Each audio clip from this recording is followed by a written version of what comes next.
아이 미래 위해 비싸도 시켜야죠. 강남 학부모사의 열풍. 이게 뭘까요? 네. 제목은 네. 뭐 거의 후기죠. 네, 후기죠. 어그로라 그러네요. 네, 어그로 끌기 위해서 이렇게 한다고 네, 하죠. 네, 그렇죠. 네. 여기서 이제 주어가 빠졌는데 이거는 이제 코딩 교육이라고 보시면 되겠습니다. 네. AI라든지 코딩 교육. 저희가 이제 지난달 뉴스에서 이제 우리 정부에서 디지털 인재 100만 양성을 하겠다 이런 그 뉴스를 말씀을 5대 드렸었고, 국정과제죠. 네. 네. 최근에 뉴스를 난 걸 또 보면 OECD 조사나 이런 데 보면 우리나라 학생들이 디지털 문해력이 떨어진다. 이 얘기가 또 요새 뉴스가 또 나오더라고요. 네. 그래서 지금 이제 한국의 인공지능 교육과 활용도는 문맹국 수준이다. 더 방치하면 디지털 대전환 경쟁이 뒤처져 주변국으로 전락할 것이다. 요게 이제 주요 내용이 되겠습니다. 네. 저도 사실 이제 이 로봇공학에 대해서 잘 모르다가 이제 아들이 공부를 하면서 더 관심을 갖게 됐잖아요. 그래서 제가 인스타 피드에서 지금 카네기 멜론 과정에서 로보틱스 과정에서 한국 학생이 몇 명이냐 좀 세어봐라. 제가 그 사진 올렸잖아요. 이게 현실이거든요.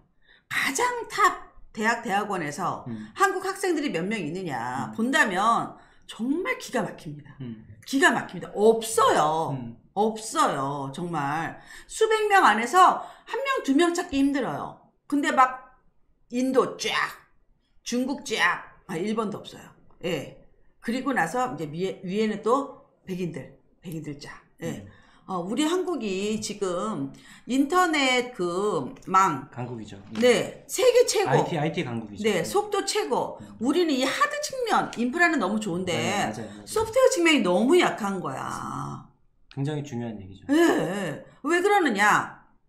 다 의대를 가니까. 탑들이 다 의대를 가버려가지고. 네. 그리고 또 하나는 이런 게 있어요. 저도 몇 년 전에 전문 과학기술 대학원들 있잖아요. 유니스트에 다니던 아이가 있었는데, 그 친구는 유니스트에서 주는 많은 혜택을 받아가지고 전 세계로 교환학생을 가는데 친구들이 안 간대요. 왜 안 가? 했더니 공대는 일단은 빨리 뭘 해야 한다는 그런 게 좀 있나 봐요. 그리고 한 살, 두 살이 엄청 중요한 거야. 그래서 해외에 갔다 온다고 큰 의미가 없다. 그냥 한국에서 막 착착착착 움직이는 게 더 빠르다. 그래서 정말 좋은 혜택을 안 하더라고요. 그러니까 즉 우리나라의 영재고 과거 출신 중에서 의대가 아니라 공대 라인 갈 친구들이 저는 유학을 많이 가야 된다고 생각해요. 그렇지 않아요? 그렇죠. 네.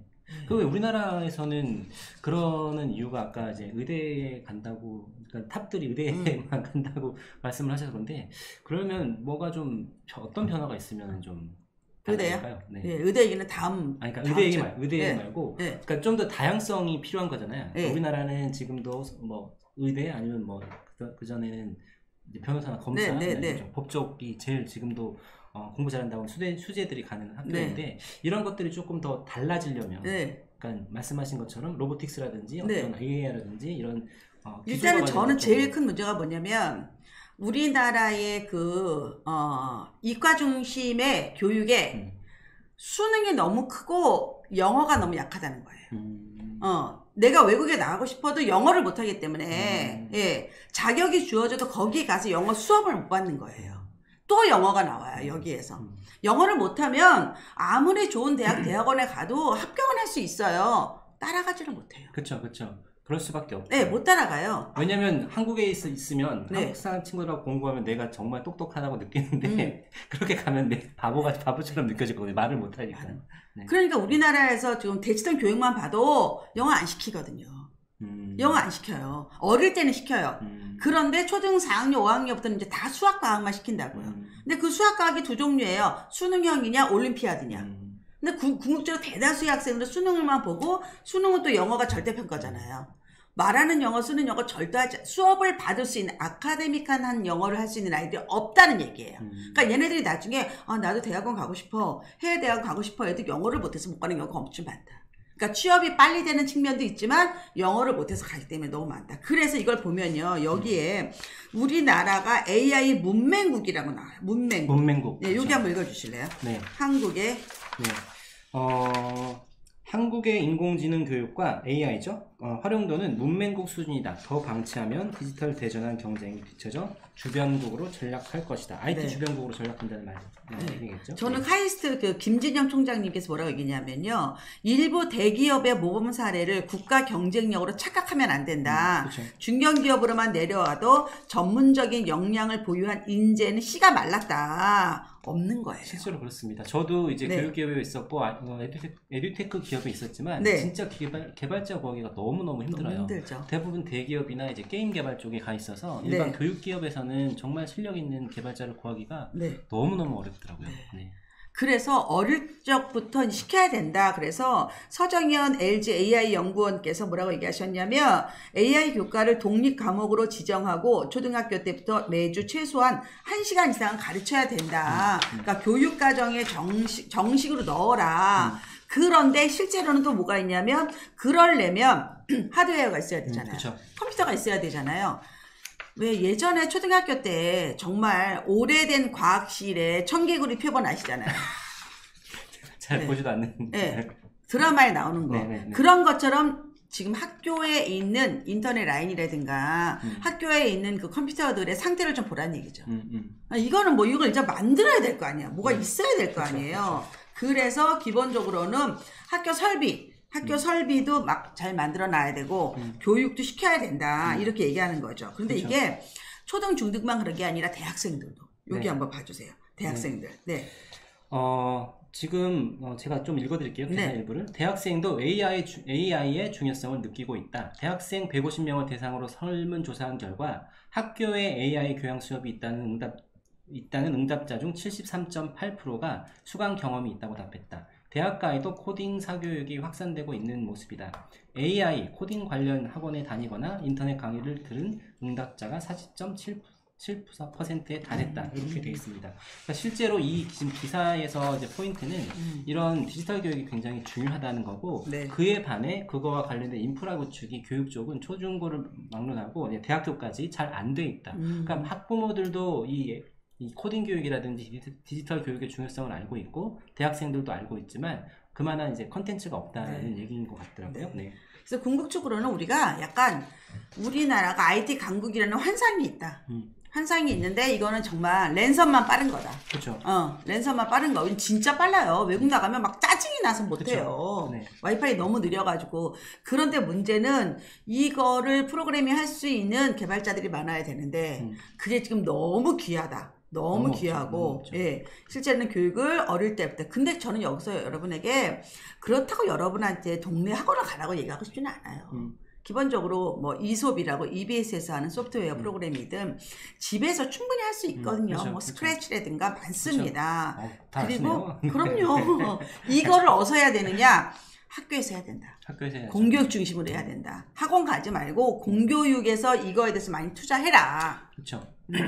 공교육에서 하려고 하면 사실은 아까 우리가 소프트웨어 인프라 구축에 대한 얘기, 그러니까 네. 하드웨어의 구축에 대한 얘기도 했고 그 위에 얹어지는 소프트웨어도 있고 하지만 사실은 선생님들 교사 교육도 굉장히 중요하죠. 저 같은 경우는 최근에 이제 제가 유튜브 채널도 운영하고 있고 이제 인스타도 하고 있다 보니까 코딩 업체에서 연락이 많이 오고 있어요. 그래서 한편으로는 이쪽 부분이 지금 시장이 커지겠구나라는 거를 제가 또 체감을 하게 되더라고요. 네. 네. 그래서 여러분이 자꾸만 이거를 자꾸 학원에 보내서 하려고 생각하지 말고 우리 엄마들이 정말 정신을 똑바로 차려서 우리나라 지금 교육세를 많이 내기 때문에 세금 많습니다. 교육에 쓸 돈이. 그래서 저는 정말 담장에 그림 칠하는 거 이제 그만하고 코딩 교육 시켜달라 학교에서 정상적으로. 그리고 우리 애들 영어 교육 제대로 시켜서 내가 정말 해외 대학원 가고 싶은데 영어 못해서 못 가는 거 만들지 말자. 그렇죠.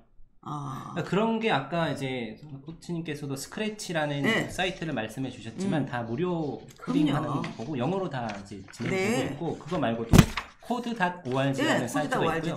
그다음에 칸 아카데미도 보면 Hour of Code라고 해서 코딩을 아이들이 이제 체험할 수 있는 굉장히 즐겁게 할 수 있는 것들이 있거든요. 무료로 할 수 있는 것들이 이렇게 많고 네. 엄마들이 같이 도와주시기만 하면 아이들이 정말 재밌게 할 수 있는 네. 그런 사이트들이 있습니다. 그래서 이 뉴스에서는 이제 강남 학부모란 말을 써서 약간의 좀 끄는 건데 그건 중요하지 않고요. 실제로는 우리 전체가 다 그래야 된다. 그렇죠. 아주 중요한 겁니다. 그래서 여러분들이 꼭 코딩을 어려워하지도 말고 코딩은 뭐냐면요. 컴퓨팅 사고력이에요. 그렇죠. 컴퓨터처럼 생각하는 거야. 컴퓨터처럼. 그러려면 어떻게 해야 돼요? 이런 게 있어요. 제가 예전에 김희덕 원장님하고 했던 강의 중에 하나가 있는데요. 네, 코딩 마우스가 있어요. 쥐잖아요. 얘는 그냥요.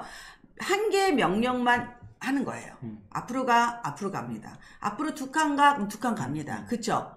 그런데 우리는 왜 이렇게 턴 이런 게 되잖아요. 얘는 그런 게 안 되는 그쵸. 거예요. 네. 그래서 한 개. 그래서 하나씩. 그대로 따라서 인간이 따라 해본다. 그러면 허술이 너무 많은 거지. 그쵸. 그런 것처럼 컴퓨팅 사고력이 되게 중요한 거야. 그쵸. 컴퓨팅 사고력. 네. 이거에서 알아야 된다. 컴퓨팅 사고력도 그렇고 뭐 논리적 사고력, 네. 뭐 수학적 사고력 이런 것들 그리고 사실 코딩을 통해서 할 수 있는 게 결국은 문제 해결이거든요. 네, 왜 코딩을 어디에 써야 되는지에 대한 것들이다 보면 네. 그래서 문제 해결 능력도 굉장히 좋아지고 네, 논리적 사고를 할 수 있는 그런 우리 아이들로 키울 수 네. 있다고 하니까요. 상민님이 해안의 코치님이라고. 예, 우리가 좀 항상 앞서가죠. 그렇죠. 앞서가죠. 예, 마카롱님이 코치님 코딩 의무화하고 시험보다는 기사 보고 놀랬어요. 학원비든 줌으로 코딩 배우든 너무 비싸서 안 했어요. 그러니까 이게 우리가 무조건 뭐 한다면 자꾸 사교육을 생각하는 거야. 네. 아니지 않아요? 그렇죠. 진짜 엄마표로 할 수 있어요. 이건 아빠표로 할 수 있는 거죠. 아빠표. 그렇죠. 아빠표로 할 수 있는 거예요. 네. 저도 사실 그런 생각이 많이 들더라고요. 이게 코딩이 사실은 이제 공교육에도 들어오고 막 이런 게 오래됐는데 이게 사교육이나 이런 데서 시장이 안 커지는 거는 엄마들이 이제 접근을 하다 보니까 엄마들은 이게 내일은 아니고 이거 난 잘 모르고 이러셔서 그런 게 또 있는 것 같거든요. 그래서 아빠들이 조금 더 교육에 관여를 하게 되면 지금 엄마 아빠 차별하는 건 아니고요. 차별하는 건 아니고요. 네. 네, 접근성이 아무래도 물론 뭐 컴퓨터 잘하는 엄마들도 많이 있죠. 그럼요. 예, 여하튼 부모표로 하자 그러면 엄마 아빠 얘기하지 말고 부모표를 충분히 할 수 있다. 왜냐하면 그쵸. 널려 있어. 맞아요. 구글에서 그냥 코딩 프로그램 무료 코딩 이런 다 뜨지 그쵸. 않아요? 맞아요. 예, 여러분 다 뜹니다. 어렵지 않아요. 절대 그리고 우리가 어려워도 애들은 더 잘해. 애들한테 그냥 두시면 사실은 아이들이 다 찾아서 사이트만 주면 돼 그냥 하라고. 그게 왜냐면 아이들이 스스로 할 수 있게 다 굉장히 재미있게 할 수 있게 잘 짜놨거든요. 쉽게 단계별로 할 수 있게. 그래서 아이들한테 알려주기만 하면 아이들은 정말 스스로 재밌게 할 거예요. 예, 무료 코딩 수업 있죠. 예, 많습니다. 찾아보십시오, 여러분들. 그래서 그렇게 하는 것들이다. 예, 마이크를 막 들여다보고 난리가 났다, 우리가. 여러분들 잠깐 좋아요 한 타임 누를까요? 오늘 6개 준비해서요. 내용이 좀 많고요. 특히 뭐 대입, 뭐 고입, 뭐 평생교육, 뭐 어마어마하게 의대 쏠림 다 할 겁니다. 예. 참 우리가 이게 한 달에 한 번 하는데도 이렇게 알려드릴 내용이 많네요. 그러니까요. 네, 저도 사실은 대부분 모르는 내용이어서 저도 배운다는 입장에서 저도 엄마들 입장에서 이렇게 질문을 좀 드리도록 하겠습니다. 네, 너무 재밌어요. 여러분 좋아요 잠깐 누르고요. 예, 물 한 잔 드시고요. 네. 지금 저희가 샤신비심은요. 한 달에 한 번 마지막 주 월요일 날 우리 배성기 작가님과 함께 샤론 코치가 한 달 뉴스 중에서 꼭 여러분이 알아야 되는 것들. 예, 그래서 서로 이제 준비합니다. 먼저 보내주시고 또 제가 보완해서 보완하는데 이 정도는 알아야 되거든요. 엄마들이. 그래야지 든든해집니다. 우리가 모르면 불안하면 결국은 또 사교육도 또 돈 쓰게 되는데 그럼요. 요즘 돈 없습니다. 우리. 그렇죠. 예, 좀 무지출 챌린지 하잖아요. 예, 옷도 못 사 입습니다. 진짜 앞으로 점점 어려워질 거잖아요. 어려워지죠. 환율도 오르고 있고 환율 어마어마합니다. 물가도 계속 오르고 있고 이게 진짜 가계 경제에도 굉장히 크게 미칠 것 같아요. 앞으로 배추 한 포기에 이제 10,000원 된대요. 한 포기에 10,000원. 말도 안 돼. 10,000원. 그래서 봉지 김치가 없대요. 싹 사라졌대요. 추석 때 15,000원까지 갔었지 않았었나요? 아니 한 포기예요? 한 포기에. 예. 아 진짜 제가 추석장을 안 봐가지고. 저는 그렇게 뉴스에서 봤던 것 같아요. 끔찍하다. 네, 진짜. 자.